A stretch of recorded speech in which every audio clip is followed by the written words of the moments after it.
할렐루야. 새롭게 시작하는 8월 한 달, 다시 한번 여러분의 삶과 가정과 우리 교회와 행하시는 여러분의 삶 가운데 하나님이 동행하시고 인도하시는 승리하는 8월 한 달 될 수 있게 간절히 축복합니다. 우리 한번 옆 사람과 인사하겠습니다. 8월 한 달도 건강하게 승리합시다. 인사하겠습니다. 오늘도 은혜로운 찬양으로 하나님께 영광 들 호산나 찬양대 귀한 찬양 감사하며 더욱 힘내서 또 찬양 사역 감당 잘하고 또 하나님께 영광 돌리는 우리 박수하겠습니다. 감사합니다. 고맙습니다. 요즘 우리들이 하는 인사 중에 많이 힘드시죠? 얼마나 힘드십니까? 이런 인사를 많이 합니다. 코로나를 지나면서 아마 이런 인사가 일상이 된 것 같아요. 그만큼 우리들의 삶이 또 상황이 현실이 힘들다는 이야기입니다. 그런데 무엇이 힘들까? 사람마다 각각 힘든 것이 조금씩은 다를 수 있습니다. 어떤 사람은 몸이 힘들어서, 또 건강이 힘들어서, 또 어떤 사람은 경제적인 문제로, 또 가정의 문제로, 여러 가지 문제로 힘들어해요. 몸이 힘든 거 참 문제입니다. 그런데 내가 내 삶의 목적을 위해서, 내가 하는 일에 최선을 다하기 위해서 힘쓰고 애쓰며 살다가 몸이 힘든 것은 큰 문제가 되지 않습니다. 시간이 지나면 해결됩니다. 그런데 살면서 육체의 약함과 질병으로 인해서 우리 몸이 힘들어지면 우리 삶 전체가 힘들어요. 참 어렵습니다. 질병으로 고통당하는 성도들 보면 정말 어렵죠. 힘듭니다. 그런데 어떻게 보면 이 육체의 약함, 질병도 자연스러운 일입니다.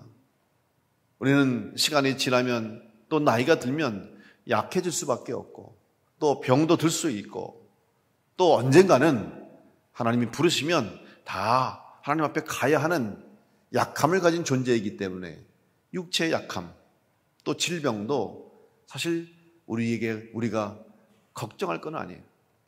자연스러운 일이에요. 그런데 더 힘든 것은 육신의 힘듦이 아니라 마음이 힘든 것입니다. 마음이 힘들면 정말 고통스럽습니다. 그럼 언제 우리들의 마음이 이렇게 힘이 듭니까? 여러 가지 이유가 있겠습니다만은 가장 우리들의 마음을 아프게 만들고 고통스럽게 만드는 것은 바로 인간관계 속에서 신뢰가 깨지는 경험을 할 때입니다. 내가 믿었던 사람, 내가 사랑했던 사람, 누구보다도 신뢰했던 그 사람이 나를 믿지 않고 혹은 나를 배신하고 배반할 때, 내 곁을 떠날 때, 나에게 등을 돌릴 때 우리는 마음이 너무 아프죠. 너무 힘들어요. 몸이 힘든 거, 몸이 아픈 거 견딜 수 있지만 마음이 아픈 것은 견디기 힘들 때가 많습니다. 그래서 믿었던 사람으로부터 버림을 당하거나 배신을 당하거나 배반을 당할 때 우리는 마음에 큰 상처를 입고 고통 속에 삽니다. 이런 일들이 반복되다 보면 우리는 사람에 대한 불신과 세상에 대한 원망으로 하루하루가 고통스럽고 불행한 삶을 살아갈 수밖에 없습니다.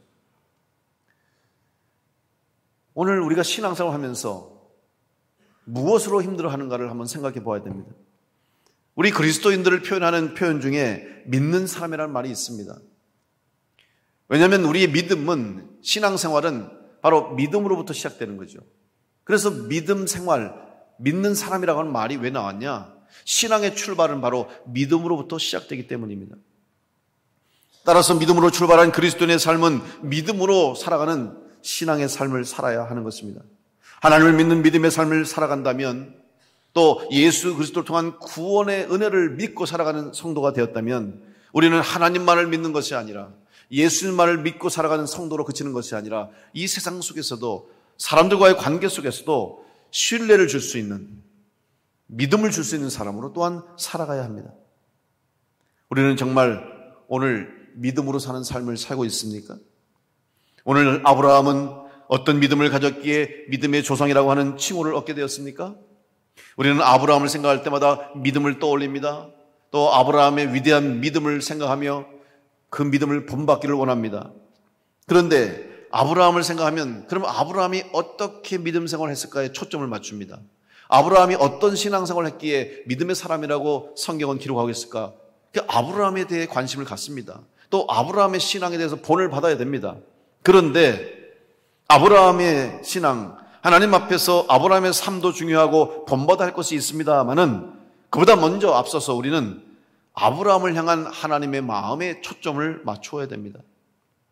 아브라함이 큰 믿음의 사람이 될 수 있었고 위대한 믿음을 가지고 행동하고 선택할 수 있었던 것은 아브라함이 하나님이 어떤 분이신가를 알고 그 하나님을 전적으로 신뢰했기 때문입니다. 아브라함이 위대해서가 아닙니다. 아브라함이 특별해서가 아니에요. 아브라함이니까, 아브라함이기 때문에 믿었던 것이 아니고, 아브라함이 믿었기 때문에, 아브라함이기 때문에 믿음의 조상이 된 것이 아니라 하나님이 동일한 은혜를 아브라함에게 주셨지만 아브라함은 그 하나님을 전적으로 신뢰한 것밖에 없어요. 결국 아브라함은 하나님을 아는 것으로 끝나지 않고 그 하나님을 끝까지 믿었던 사람이었기 때문에 믿음의 조상으로 칭함을 받게 된 것입니다. 오늘 여러분은 어떤 믿음을 가지고 있습니까? 우리들의 믿음은 어떤 믿음입니까? 아브라함이기 때문에 큰 믿음의 역사와 증거가 나타난 것이 아니라 아브라함이 하나님을 믿었기 때문에 그 믿음으로 아브라함 삶 가운데 역사했던 것입니다.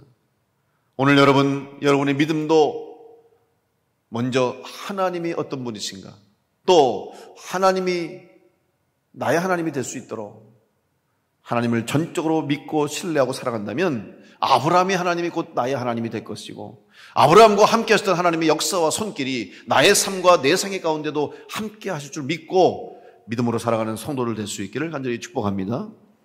그렇다면 믿음으로 사는 사람은 어떻게 하나님을 믿어야 합니까? 첫째로 믿음으로 사는 사람은 하나님이 함께 하심을 믿어야 합니다. 하나님은 하나님을 믿는 사람과 동행하십니다. 하나님과 함께 하는 사람은 하나님이 함께 하시기 때문에 두렵지 않습니다. 두려워하지 않습니다. 세상에 두려움을 느끼지 않는 사람은 아무도 없습니다. 아무리 힘이 센 사람도, 많은 것을 가진 사람도, 권력이 있고 물질이 있고 권세가 있고 지식이 있고 많은 것을 가지고 자기 스스로 자기를 지키고 보호하려며 산다고 할지라도 모든 사람은 다 두려움을 느낄 수밖에 없는 존재입니다. 안전한 곳에 자기 자신을 보호하고 세상에 가장 안전하게 가장 평안하게 살려고 아무리 좋은 장소, 좋은 곳을 택하고 좋은 시설을 해놓고 부족함이 없는 상황과 환경이 있다 할지라도 그의 마음속에 두려움이 밀려오고 불안이 찾아오면 한순간에 그는 가장 고통스러운 사람으로, 가장 두려운 사람으로, 그 자리가 가장 최악의 자리가 되고 가장 불안한 자리, 무서운 자리가 되고 말 것입니다. 두려움은 우리들의 마음을 무너뜨립니다. 우리가 흔히 힘들 때 그런 말을 하죠. 특히 인생 살면서 피곤하면 여러분 그런 표현 하잖아요. 몸이 천근 만근이다, 그런 말 하잖아요. 여러분 천근 얼마나 무겁습니까? 만근 얼마나 무거워요? 정말 그렇게 무겁습니까? 아니죠. 우리의 몸이 천근 만근 무거운 게 아니에요. 우리의 마음이 그만큼 고통스럽고 우리의 마음이 짐이 그만큼 크다는 것을 의미하는 것입니다. 그래서 사람들은 이 두려움을 해결하기 위해서 할 수 있는 모든 걸 동원합니다. 물질을 통해서 자기를 보호하려고 하고 자기 스스로를 지키려고 해요. 사람을 사서 사람을 통해서 내 자신을 보호하려고 해요.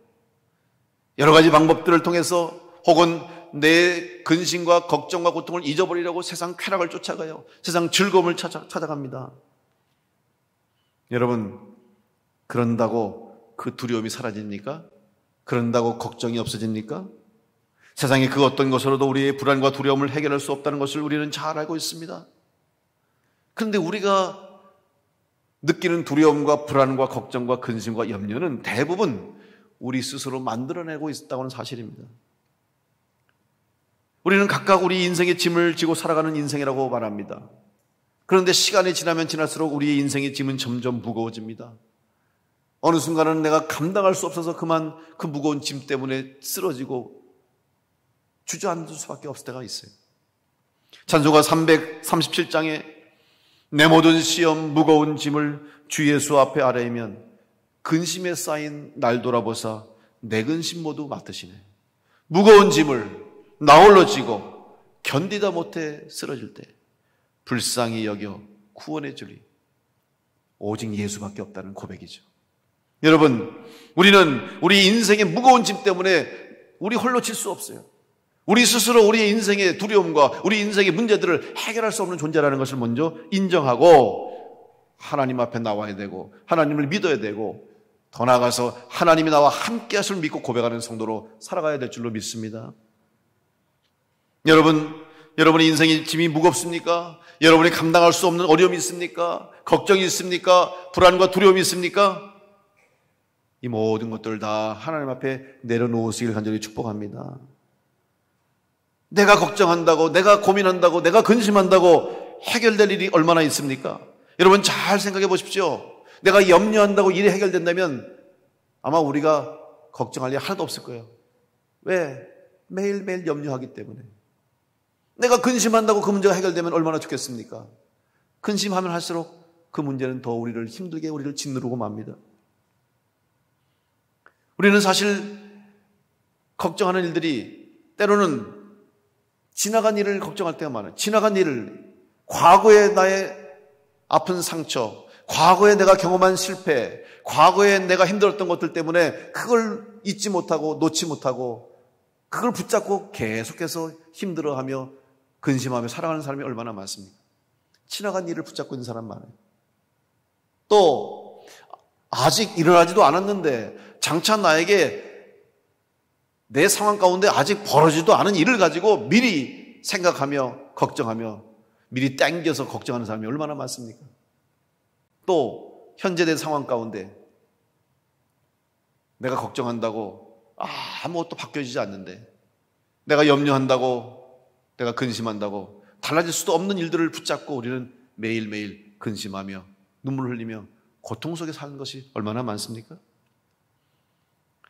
우리가 할 수 없는, 우리 힘으로 할 수 없는 것들은 여러분 다 내려놓으셔야 돼요. 특별히 믿음으로 하나님 앞에 내려놓으십시오. 내 힘으로 도저히 할 수 없을 때, 내 능력으로 할 수 없을 때 그때 바로 하나님이 함께 하심을 믿어야 되는 것입니다. 여러분이 나이가 드는 거 걱정하는 분들 많아요. 걱정할 수밖에 없죠. 왜냐하면 나이 들면 몸이 약해지니까 혹시 병들면 어떡하나, 아프면 어떡하나, 그래서 몸이 아파서 이걸 못하면 어떡하나, 또 내가 몸이 약해져서 이걸 못하면 어떡하나. 여러분 아직 그 일이 일어나지 않았잖아요. 그리고 몸이 약해지고 아파지는 거 당연한 거잖아요. 그런데 그걸 왜 지금부터 걱정하고 왜 염려하십니까? 그건 그때 가서 할 일이고 지금 주신 상황 속에서 지금 내가 할 수 있는 속에서 감사함으로 해야 되는 거예요. 주름이 늘어간다고 걱정한다고 주름이 펴지진 않잖아요. 물론 관리하고 또 열심히 최선을 다해서 노력하면 더 젊음을 유지하고 건강을 유지하는 거 좋은 일이에요. 그렇게 해야 되겠죠. 그러나 막을 수는 없습니다. 달라질 수는 없어요. 아무리 걱정한다고 죽음을 피할 수 없는 것처럼 여러분 죽음이 두렵다고 죽음이 무섭다고 매일매일 무서워하며 사겠습니까? 매일매일 걱정하며 사겠습니까? 나 죽으면 어떡하나. 지금 살아있는데 나 죽을까 봐 걱정되는데 왜? 지금 살아있잖아요. 다 죽습니다. 어느 누구도 죽음을 피할 수 없잖아요. 오히려 죽음을 걱정할 것이 아니라 죽음 이후를 걱정하는 것이 지혜로운 성도의 모습이 되는 것입니다. 믿음이 있는 사람은 우리가 걱정함으로 모든 문제를 해결할 수 없다는 사실을 아는 사람이 바로 믿음의 사람입니다. 따라서 우리는 우리에게 주어진 일에 아브라함처럼 최선을 다하되 하나님께서 내 삶을 지키시고 하나님께서 나와 동행하시고 나를 보호해 주심을 믿는 믿음으로 사는 사람이 진정한 믿음으로 사는 사람인 줄로 믿습니다. 오늘 성경 본문을 보면 하나님께서 아브라함에게 말씀해 주셨습니다. 1절에 아브라함아 두려워하지 말라. 나는 내 방패요 너의 지극히 큰 상급이니라. 하나님께서 아브라함에게 방패가 되어주신다고 말씀해 주셨습니다. 오늘 믿음으로 사는 성도 여러분, 여러분이 믿음으로 살아가신다면 하나님께서 여러분의 방패가 되어주실 줄로 믿습니다. 하나님께서 여러분을 지켜주시고 하나님이 여러분을 보호해 주실 줄로 믿습니다. 시편 33편 12절로 20절 말씀에 여호와를 자기 하나님으로 삼은 나라 곧 하나님의 기업으로 선택된 백성은 복이 있도다. 여호와께서 하늘에서 굽어보사 모든 인생을 살피시며 곧 그가 거하시는 곳에서 세상의 모든 거민들을 굽어 살피시는도다. 그는 그들 모두의 마음을 지으시며 그들이 하는 일을 굽어 살피시는 이로다. 많은 군대로 구원 얻은 왕이 없으며 용사가 힘이 세어도 스스로 구원하지 못하는도다. 구원하는 데 군만을 헛되며 군대가 많다 하여도 능히 구하지 못하는도다. 여호와는 그를 경외하는 자 곧 그의 인자하심을 바라는 자를 살피사 그들의 영혼을 사망에서 건지시며 그들이 굶주릴 때에 그들을 살리시는도다. 우리 영혼이 여호와를 바라며 그는 우리의 도움과 방패시로다. 사랑하는 성도 여러분, 믿음으로 하나님이 나를 도우시고 하나님이 나를 살피시고 하나님이 나와 함께 하시고 나의 도움과 방패다심을 고백하며 살아가는 믿음의 성도들 될 수 있기를 간절히 축복합니다. 아브라함에게 함께 하시겠다는 그 하나님, 또 아브라함에게 복 주시겠다고 약속하신 하나님, 아브라함에게 자손을 책임져 주시겠다고 약속하신 하나님의 은혜와 복이 바로 동일하게 오늘 그 하나님을 믿는 여러분에게도 이루어짐을 믿으시고 우리와 함께 하시는 하나님, 우리와 동행하신 하나님을 믿으며 승리하는 복된 성도를 될 수 있기를 간절히 축원합니다. 두 번째, 믿음으로 사는 사람은 하나님이 상 주심을 믿고 살아야 됩니다. 믿음은 바라보는 것입니다. 앞으로 장차 우리에게 하나님의 약속이 어떻게 일어날 것인가, 어떻게 주어질 것인가, 또 우리에게 주실 상급을 바라보는 것이 바로 믿음의 삶입니다. 히브리서 11장 1절로 2절에 믿음은 바라는 것들의 실상이요 보이지 않는 것들의 증거니 선진들이 이로써 증거를 얻었느니라. 성경에 기록된 모든 믿음의 사람들은 믿음으로 사는 사람이 어떻게 상을 받는가에 대한 증거가 되는 것이고 증인이 되는 것입니다. 오늘 우리는 믿음으로 사는 사람으로서 하나님께서 반드시 우리에게 상 주심을 믿어야 합니다. 상을 목표로 하는 사람과 그렇지 않은 삶의 자세는 다릅니다. 운동 경기를 해도 상을 목표로 하는 경기, 또 상을 목표로 하는 선수와 그저 친선으로 혹은 재미로 교제로 운동하는 것은 차이가 있습니다. 오늘 우리들의 신앙생활은 상 받기를 목표함으로 최선을 다해야 됩니다. 히브리서 11장 6절에 믿음이 없이는 하나님을 기쁘시게 하지 못하나니 하나님께 나아가는 자는 반드시 그가 계신 것과 또한 그가 자기를 찾는 자들에게 상 주시는 이심을 믿어야 할지니라.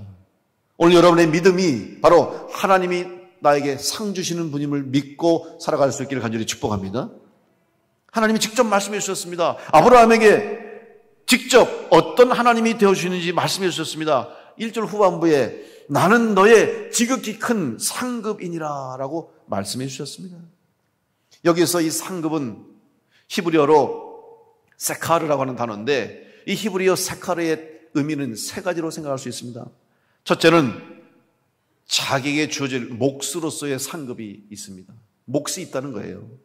전쟁에서 승리한 후에 전쟁에 참여한 병사들에게는 전리품을 나누어 줍니다. 각자의 계급과 전과에 따라 다른 몫을 줍니다. 자기의 능력에 따른 상이라고 할 수 있습니다. 여러분, 우리는 신앙생활 하면서 믿음의 영적 싸움을 싸우고 있습니다. 여러분, 각자 주어진 영적 상황과 삶의 상황 환경 속에서 여러분은 믿음의 영적 전쟁, 영적 싸움을 하고 있는데 여러분 그 싸움에서 이기는 자가 될 수 있기를 간절히 축복합니다. 영적 전쟁에서 이기면 하나님이 우리에게 상급을 주십니다. 요한계시록 3장 5절 말씀에 이기는 자는 이와 같이 흰옷을 입을 것이요 내가 그 이름을 생명책에서 결코 지우지 아니하고 그 이름을 내 아버지 앞과 그의 천사들 앞에서 시인하리라. 이보다 더 큰 상이 어디 있습니까? 우리가 세상 살다가 믿음으로 끝까지 승리하고 하나님 부르심 받으면 하나님 앞에 섰을 때, 주님 앞에 섰을 때 주님이 우리의 이름을 불러주시는 거예요. 생명책에 우리의 이름이 기록되어 있는 거예요. 그리고 하나님이 우리를 안아주시고 우리를 인정해 주시고 천군 천사 앞에서 우리를 시인해 주신다고 약속해 주셨습니다. 사랑하는 성도 여러분, 오늘 그 상을 받는 성도로 영적 싸움에 이기기를 간절히 축원합니다. 두 번째 세카르 상급의 의미는 보상의 의미가 있습니다. 자기의 소유나 재물을 잃어버리거나 손상되었을 때 위로나 회복을 위한 보상입니다. 출애굽기 22장 5절에 사람이 밭에서나 포도원에서 짐승을 먹이다가 자기의 짐승을 놓아 남의 밭에서 먹게 하면 자기 밭에 가장 좋은 것과 자기 포도원에 가장 좋은 곳으로 배상할지니라. 이스라엘의 법이에요. 하나님이 정하신 법인데 내가 잃어버리면 내 것을 상하거나 손해보면 하나님이 갚아주시게 하신다는 거예요. 그런데 그 갚아주실 때는 잃어버린 것보다 더 좋은 것으로, 최고의 것으로, 최상의 것으로 갚아주실 뿐만 아니라 더 좋은 것으로 풍성하게 갚아주십니다.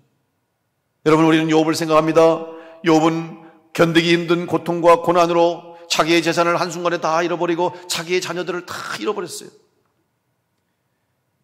말할 수 없는 고통과 친구도 떠나가고 자기 부인도 떠나가고 아무도 자기와 함께하지 않아요. 육체의 고통, 물질을 잃어버리는 괴로움, 또 사람들과의 인간관계, 마음으로 오는 고통, 인간이 느낄 수 있는, 인간이 경험할 수 있는 가장 최악의 고통을 바로 욥이 경험하고 있었어요.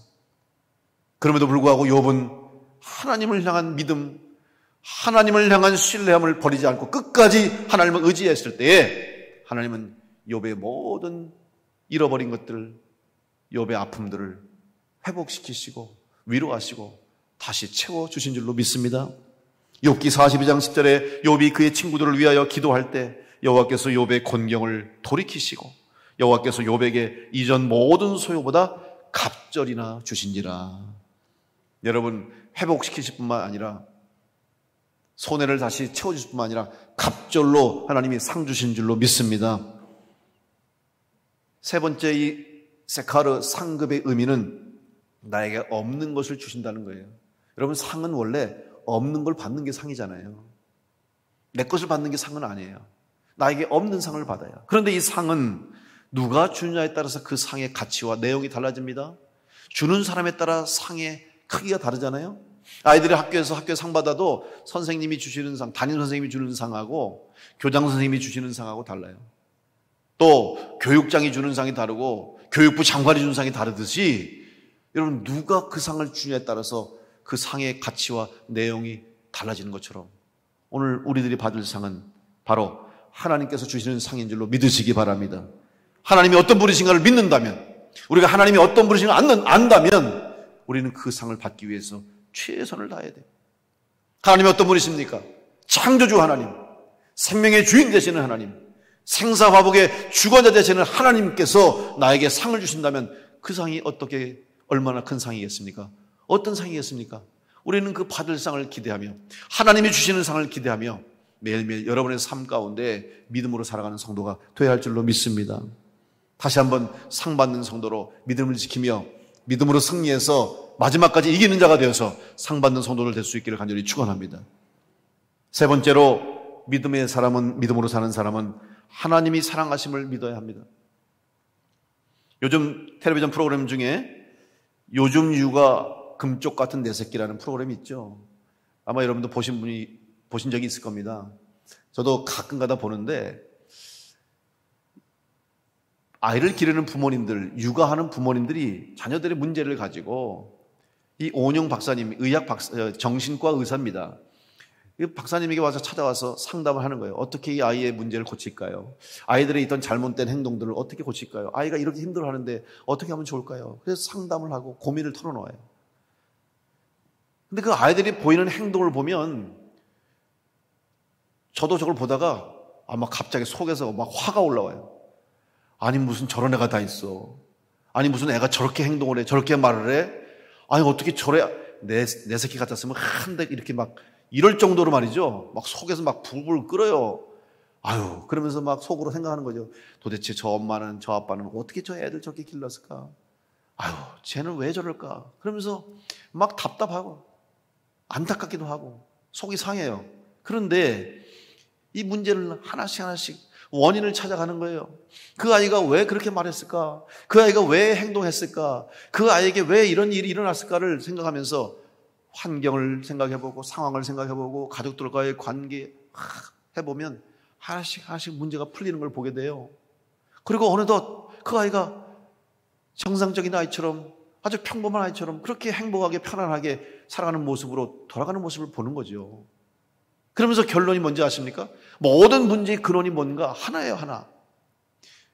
그 가정의 문제, 또 아이의 문제, 그 지옥 같았던 가족, 그 힘들고 고통스러웠던 아이들이 행복해질 수 있었던 원인이 뭘까 생각해보면 결론은 하나예요. 바로 사랑입니다.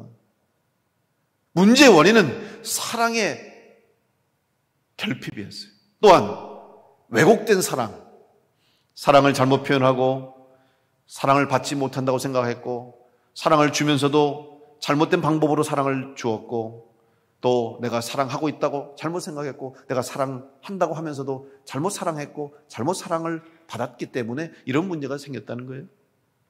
그래서 그 사랑을 다시 제자리로 찾게 해주고 정상적인 사랑의 관계, 정상적인 사랑하는 가족으로 만들어 놓으니까 모든 문제가 다 해결되는 것을 보게 되는 것이죠. 사랑하는 성도 여러분, 혹시 여러분 지금 여러분의 신앙생활에 문제가 있다고 생각하십니까? 여러분의 믿음에 지금 무언가 풀리지 않고 내 믿음이 무언가 문제가 있다고 혹시 느끼십니까? 그러시다면 내가 정말 하나님을 사랑하는가? 나는 정말 하나님을 사랑하고 살고 있는가를 생각해 보십시오. 하나님과의 나의 관계가 정말 사랑의 관계인지, 하나님이 나를 사랑하심을 내가 믿고 사랑하고 있는지, 하나님과의 그 사랑의 관계를 다시 한번 점검하고 회복하는 여러분 될 수 있기를 간절히 축복합니다. 믿음은 사랑에서 비롯되는 것입니다. 사랑하는 사람은 전적으로 신뢰합니다. 그러나 사랑하지 못하거나 사랑이 의심되면 믿을 수 없습니다. 믿음이 먼저가 아니라 사랑이 먼저이기 때문입니다. 사도 바울은 이 진리를 깨닫고 고린도 교회 성도들에게 이렇게 간절하게 고백했습니다. 고린도전서 13장 13절 말씀에 그런즉 믿음, 소망, 사랑 이 세 가지는 항상 있을 것인데 그 중에 제일은 사랑이라. 저는 이 말씀을 읽으면서 처음에 그래도 믿음이 먼저 아닐까 이런 생각을 해봤어요. 왜냐하면 믿어야 구원을 받는데, 믿어야 성도가 되고 믿음으로 구원받고 은혜 받는데 그래도 믿음이 먼저지. 그리고 그 다음에 믿었기 때문에 은혜로 사랑을 하는 거 아닌가? 이런 생각을 했는데 아니에요. 믿음, 소망, 사랑 중에 제일이 사랑이라는 거죠. 왜 그랬을까요? 여러분, 예수님께서 제자들을 믿으셨을까요? 저는 예수님이 제자들을 믿지 않았다고 생각해요. 그러면 예수님이 거짓된 모습을 보이시고 가식과 위선을 보였습니까? 아닙니다. 예수님께서 제자들을 믿지 않으셨다는 말은 인간의 믿음, 제자들의 믿음이 얼마나 나약한지를 알고 계셨다는 거예요.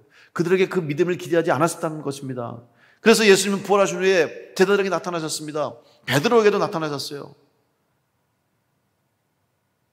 주님이 제자들의 믿음이 약함을 아셨기 때문에 베드로에게 하신 말씀이 뭐예요? 잡히시기 전에 내가 다 굴기 전에 내가 3번 나를 부인하리라.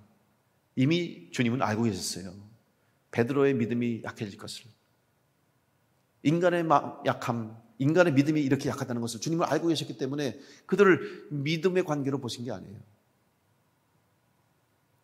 부활하신 후에 제자들에게 나타나셨습니다.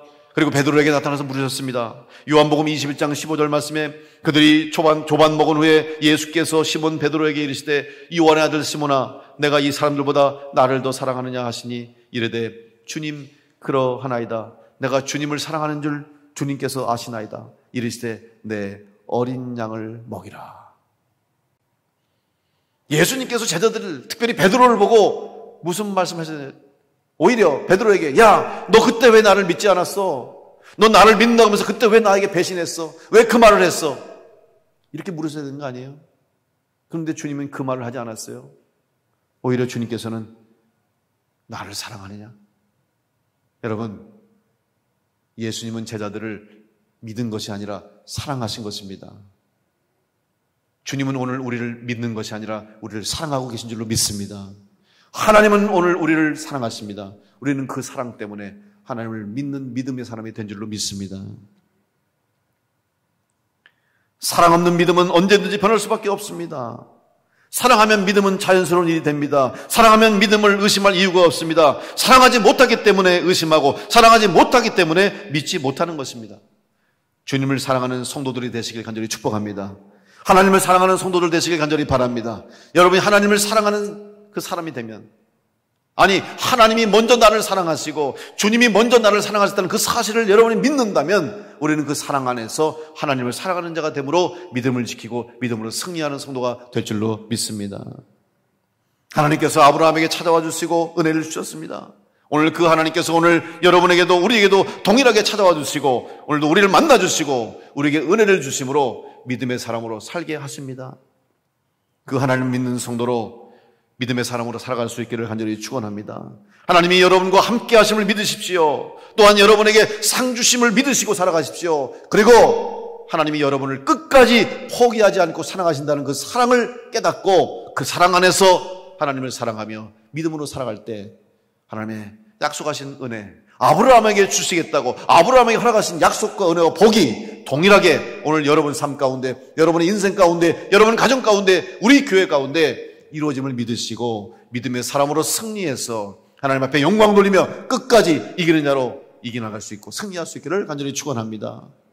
다시 한번 나는 믿음의 사람입니다. 나는 믿음으로 사는 사람입니다. 나는 믿음으로 승리할 것입니다. 고백하며 마지막까지 이기는 자들 다 될 수 있기를 간절히 축원합니다. 기도하겠습니다.